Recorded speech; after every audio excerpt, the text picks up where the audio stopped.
గౌరవ హైదరాబాద్ సిపి గారి ఆదేశాలు మరియు జాయింట్ సిపి ట్రాఫిక్ సార్ యొక్క ఆదేశాల మేరకు ప్రతిరోజు మలక్పేట ట్రాఫిక్ పోలీస్ వారి ఆధ్వర్యంలో డ్రంక్ అండ్ డ్రైవ్ టెస్టులు నిర్వహించడం జరుగుతుంది.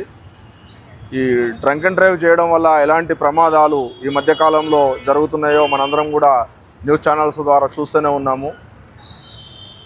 మన సీనియర్ ఆఫీసర్స్ చెప్పిన విధంగా మద్యం సేవించి వాహనం నడిపే వ్యక్తి ఒక సూసైడ్ బాంబర్తో సమానం అని చెప్పేసి చెప్పడం జరుగుతుంది. ఎందుకంటే మద్యం సేవించి వాహనం నడపడం ద్వారా అతని యొక్క కాన్షియస్ మైండ్ అనేది అతని కంట్రోల్లో పనిచేయకుండా ఉంటుంది. సో అతను చనిపోయే ప్రమాదం ఉంటుంది, అతని ద్వారా ఎదుటి వ్యక్తి కూడా చనిపోయే ప్రమాదం ఉంటుంది. కాబట్టి ఈ మద్యపానం సేవించి వాహనం నడపడం అనేది చాలా ప్రమాదకరం. సో దీన్ని చాలా సివియర్గా పరిగణించమని చెప్పేసి మన సిపి గారు ఆదేశించడం జరిగింది. సో వారి యొక్క ఆదేశాల మేరకు ప్రతిరోజు కూడా డ్రంక్ అండ్ డ్రైవ్ టెస్టులు నిర్వహించి ఈ డ్రంక్ అండ్ డ్రైవ్ని సాధ్యమైనంత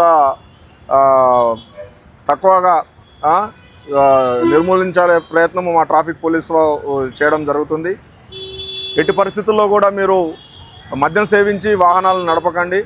సో దాని ద్వారా ఎన్నో ప్రమాదాలకు గురయ్యి ఎన్నో కుటుంబాలు కూడా రోడ్డున పడాల్సిన పరిస్థితి నెలకొన్నది. కాబట్టి ఎట్టి పరిస్థితుల్లో కూడా మీరు మద్యం సేవించి వాహనం నడపకూడదని చెప్పేసి హైదరాబాద్ ట్రాఫిక్ పోలీస్ తరఫు నుంచి మేము రిక్వెస్ట్ చేస్తున్నాము. సో ఈ మద్యం సేవించడం ద్వారా మనము రాంగ్ సైడ్ వెళ్తున్నామా, ఇక్కడ డ్రంక్ అండ్ డ్రైవ్ టెస్ట్ జరుగుతుందని చెప్పేసి ఆల్ ఆఫ్ సడన్ మళ్ళీ రివర్స్ తీసుకొని రాంగ్ సైడ్ వెళ్ళడము, తద్వారా ఆపోజిట్ వచ్చే వెహికల్ హెవీ వెహికల్స్ టక్కర్ ఇవ్వడము, యాక్సిడెంట్స్ చేయడము. సో ఇట్లాంటి చాలా ఇన్సిడెంట్లు మనం చూసినాం. కాబట్టి సో ఎట్టి పరిస్థితుల్లో కూడా మీరు మద్యం సేవించి వాహనం నడపకండి. మద్యం సేవించి వాహనం నడిపి మీ కుటుంబాలకి మీరు తీరని అన్యాయం చేయవద్దని చెప్పేసి హైదరాబాద్ ట్రాఫిక్ పోలీస్ తరఫు నుంచి మేము మీకు రిక్వెస్ట్ చేసుకుంటున్నాము.